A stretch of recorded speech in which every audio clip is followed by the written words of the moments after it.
நம் நாதர் இயேசு கிறிஸ்துவின் இனிதான நாமத்தினாலே என் அன்பின் வாழ்த்துக்கள். இந்த புது வருடத்திலே என்ன செய்தி கொடுக்க வேண்டும் என்று சிந்தித்துக் கொண்டிருந்த பொழுது பரிசுத்த ஆவியானவர் லூக்கா எழுதின சுவிசேஷம் 5ஆம் அதிகாரம் முதல் 11 வசனங்களை சுட்டிக்காட்டி அதன் மூலம் சில காரியங்களை வெளிப்படுத்தினார். அதை உங்களோடு பகிர்ந்து கொள்ள வாஞ்சிக்கிறேன். செய்தியின் தலைப்பு பிரமிப்பு உண்டாகும் என்பது. ஏறத்தாழ 2000 ஆண்டுகளுக்கு முன்பு ஒரு நாள் காலை வேளை, இடம் கலிலேயா கடற்கரை, மீன்பிடிக்கும் தொழில் செய்து கொண்டிருந்த சீமோன் என்கிற மனிதன் இரவு முழுவதும் மீன்பிடிக்க பிரயாசப்பட்டு ஒரு மீனும் கிடைக்காமல் படகை கரையிலே நிறுத்திவிட்டு வலையை அலசி கொண்டிருந்தான். அந்த இடத்திலே இயேசு இருக்கிறார்.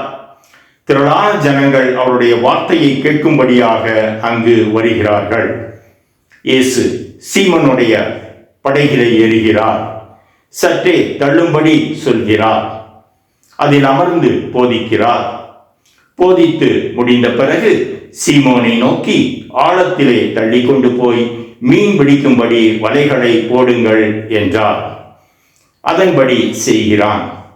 இரவு முழுவதும் ஒரு மீனும் பிடிக்காத சீமோன் வலை கிழிந்து போகத்தக்கதாக, அவனுடைய படகு மூழ்கத்தக்கதாக மீன்களை பிடிக்கிறான். உதவிக்கு அழைக்கப்பட்ட கூட்டாளிகளும் அவர்களின் படகு மூழ்கத்தக்கதாக மீன்களை பிடிக்கிறார்கள். சீமோனுக்கு பிரமிப்பு, அவனுடைய கூட்டாளிகளுக்கும் பிரமிப்பு. ஆங்கிலத்திலே அஸ்டானிஷ்ட், ஏவ்ஸ்ட்ரக் என்று சொல்லப்பட்டிருக்கிறது. அப்படி பிரமித்து போயிருந்த சீமோனை நோக்கி இயேசு, இது முதல் நீ மனுஷனை பிடிக்கிறவனாயிருப்பாய் என்கிறார்.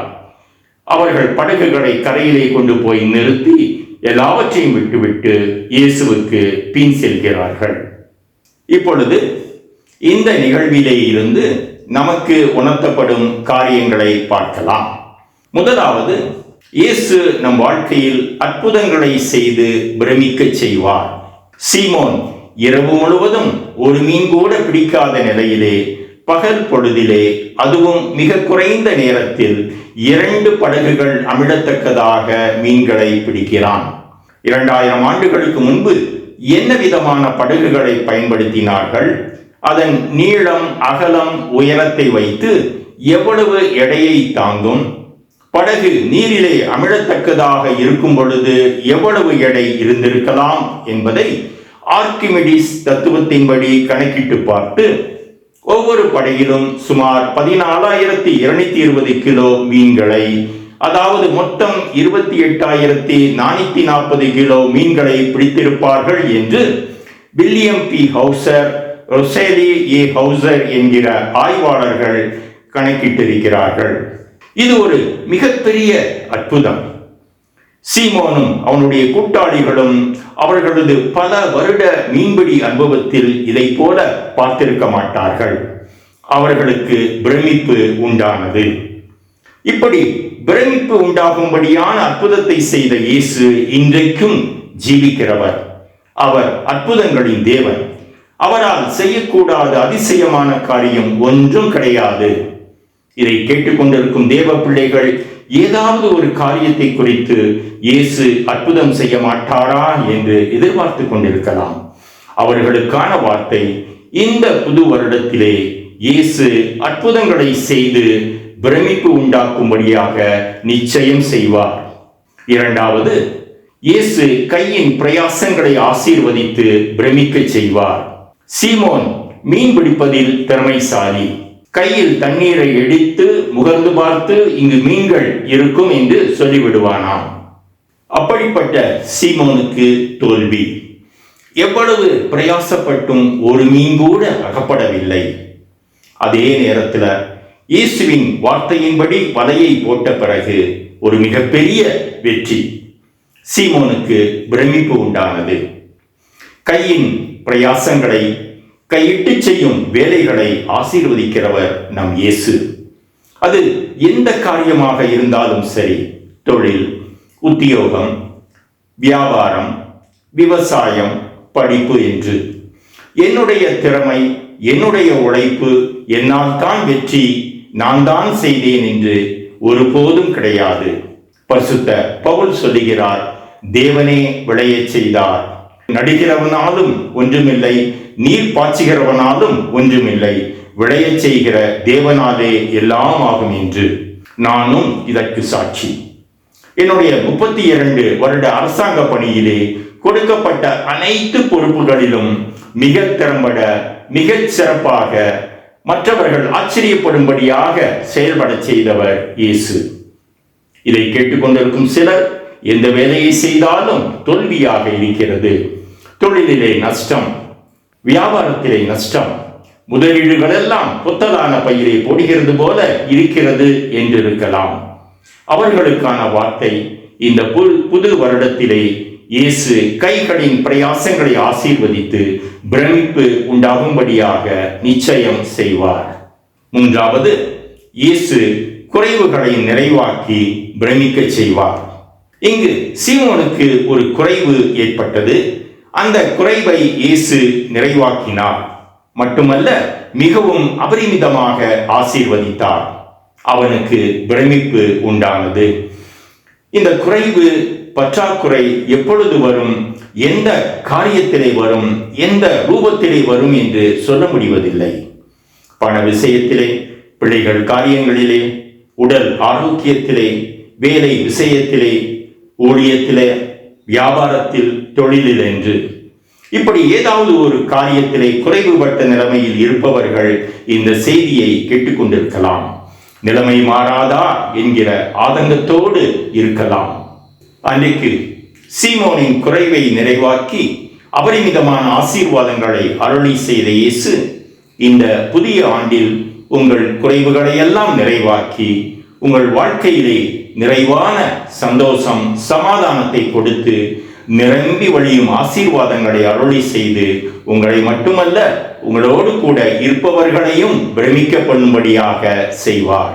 நான்காவதாக, இயேசு உயர்வை கட்டளையிட்டு பிரமிக்க செய்வார். சீமோன் ஒரு மீனவன், கல்வி அறிவு பெறாதவன். அவனை தம்முடைய சீசனாக இயேசு தெரிந்து கொண்டார். இது சீமோனுடைய வாழ்க்கையிலே ஒரு திருப்பு முனை, ஒரு மிகப்பெரிய உயர்வு. ஒருவேளை மீன்பிடி தொழிலிலே முன்னேற வேண்டும் என்று நினைத்திருக்கலாம்.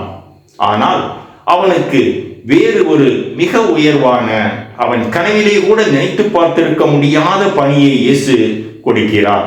இதை கேட்டுக்கொண்டிருக்கும் யாராவது, எனக்கு ஒரு பிரேக் த்ரூ வராதா, எனக்கு ஒரு நல்ல வேலை கிடைக்காதா, பதவி உயர்வு எப்பொழுது வரும், ஊழியம் செய்ய வாஞ்சை இருக்கிறது, ஆனால் நான் குவாலிஃபைடு கிடையாது என்று எண்ணிக்கொண்டிருக்கலாம். ஆனால் நம் இயேசுவால் கூடாத காரியம் ஒன்றும் கிடையாது. He qualifies the called. அவர் இந்த புதிய ஆண்டிலே தம்முடைய பிள்ளைகளின் வாழ்க்கையிலே உயர்வை கட்டளையிட்டு பிரமிக்கும்படியாக செய்வார். ஐந்தாவது, இயேசு சொன்ன காரியங்களை நிறைவேற்றி பிரமிக்க செய்வார். சீமோனை பார்த்து இயேசு சொல்கிறார், இது முதல் நீ மனுஷரை பிடிக்கிறவனாய் இருப்பாய் என்று. இயேசு என்ன சொன்னாரோ அது அப்படியே நிறைவேறியது. அவன் எல்லாவற்றையும் விட்டு அவருக்கு பின் சென்றான். பின்பு இடைப்பட்ட காலத்திலே பல்வேறு இடையூறுகள். இயேசுவால் எனக்கு பின்னாக போ சாத்தானே என்று கடிந்து கொள்ளப்பட்டான். அவனை அறியேன் என்று இயேசுவை ஒரு முறை அல்ல 3 முறை மறுதலித்தான். இயேசுவை சிலுவையிலே அறைந்த பொழுது ஓடி போய்விட்டான். பின்பு மீன் பிடிக்கப் போகிறான். ஒவ்வொரு முறையும் சந்தேகம் எழுந்திருக்கலாம், இயேசு சொன்ன காரியம் முழுமையாக நிறைவேறுமா என்று. ஆனால் இயேசு என்ன சொன்னாரோ அது அப்படியே நடந்தது. இதை கேட்டுக்கொண்டிருப்பவர்களுக்கு இயேசு சில காரியங்களை வெளிப்படுத்தி இருக்கலாம், வாக்குத்தத்தங்களை கொடுத்திருக்கலாம். அவைகள் இன்னும் நிறைவேறாமல் இருக்கலாம். மாதங்கள், வருடங்கள் கூட கடந்திருக்கலாம். நடப்பதற்கான அறிகுறியே இல்லாமல் இருக்கலாம். ஏன், நடக்கவே சான்ஸ் இல்லை என்று எதிர்மறையாக கூட தோன்றலாம். ஆனால் சீமோனின் நிகழ்வு உணர்த்துகிறது, இயேசு சொன்ன காரியங்கள் நிச்சயம் நிச்சயம் நிறைவேறும் என்று. இந்த புதிய வருடத்திலே இயேசு தம்முடைய பிள்ளைகளுடைய வாழ்க்கையிலே சொன்ன காரியங்களை நிச்சயம் நிறைவேற்றி பிரமிக்க செய்வார். ஆறாவதாக, இயேசு தேவைகளை சந்தித்து பிரமிக்க செய்வார்.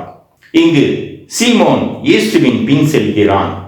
வேதாகமத்திலே பார்க்கிறோம், அவனுக்கு மனைவியும் மாமியாரும் இருந்தார்கள் என்று. சீமோனின் மீன்பிடி வருமானம் நின்ற பிறகு அவர்களுடைய அன்றாட தேவைகளை எப்படி சந்திப்பது? நாம் பார்த்தோம், 2 படகுகளிலும் சேர்த்து மொத்தம் 28,440 கிலோ மீன்கள் பிடிபட்டிருக்கும் என்று. சீமோனும் மற்றவர்களும் அப்படியே விட்டு சென்ற அந்த மீன்களை என்ன செய்தார்கள் என்று சொல்லப்படவில்லை. அதை விற்றிருந்தால் ஒரு மிகப்பெரிய தொகை கிடைத்திருக்கும். அந்த காலத்து வேலைக்கான பல வருட ஊதியமாக இருந்திருக்கும் என்று ஆய்வு கட்டுரையில் கணித்திருக்கிறார்கள். இந்த வருமானம் சீமோனுடைய குடும்பத்திற்கும் மற்றவர்களுடைய குடும்பத்தினருக்கும் பல வருடங்களுக்கு போதுமானதாய் இருந்திருக்கும் என்கிறார்கள். இயேசு தம்முடைய பிள்ளைகளின் தேவைகளை அறிகிறவர். அப்படி அறிகிற இயேசு ஆச்சரியமான முறையிலே அவைகளை சந்திக்கிறவராயிருக்கிறார். அவர் இந்த புதிய ஆண்டு முழுவதும் நம்முடைய தேவைகள் அனைத்தையும் சந்தித்து நம்மையும் நம்மை சார்ந்தவர்களையும் பிரமிப்பு அடைய செய்வார். 6 பிரமிப்பு உண்டாகும்படியான ஆசீர்வாதங்கள். இவைகள் சீமோனின் வாழ்க்கையிலே அதி வேகத்திலே நடந்தது. நம் இயேசு சர்வ வல்லவர். அவருடைய வேலை வரும் பொழுது எல்லா காரியங்களையும் ஜெட் ஸ்பீடிலே நடந்தேறும்.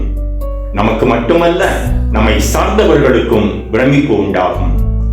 இவைகளை மனதில் கொண்டவர்களாய் விசுவாசத்தோடு இந்த புதிய ஆண்டிலே நமது பயணத்தை தொடருவோம். நாம் ஜெபிப்போம்.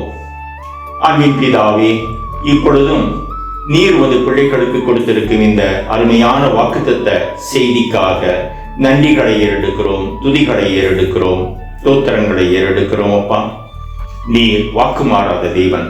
சொன்ன வார்த்தைகளை நிச்சயம் நிறைவேற்றுகிற தேவனாயிருக்கிறீரப்பா. இப்பொழுதும் இந்த புதிய ஆண்டிலே 6 பிரமிக்கத்தக்க ஆசீர்வாதங்களை நீர் சொல்லி இருக்கிறீர். இந்த வாக்குத்தத்தங்கள் அனைத்தும் உமது பிள்ளைகளுடைய வாழ்க்கையிலே நீர் நிச்சயம் நிறைவேற்றி அவர்களை பிரமிக்க செய்வது மட்டுமல்ல, அவர்கள் சார்ந்தவர்களுக்கும் பிரமிப்பு உண்டாகும்படியாக நீர் நிச்சயம் செய்வீரப்பா.